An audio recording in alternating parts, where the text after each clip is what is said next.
Insieme a noi canterà una bellissima canzone che farà tremare tutti le gambe, perché è una canzone che si fa muoverci le gambe.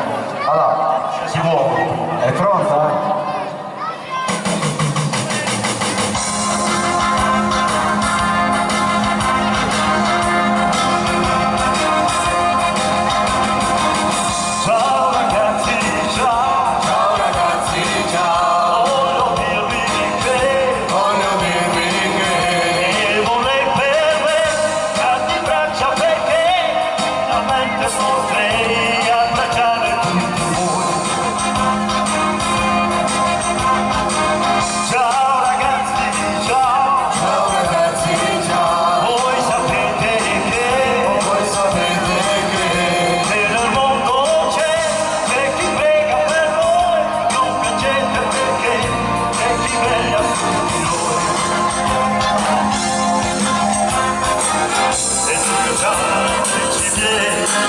E voi con me,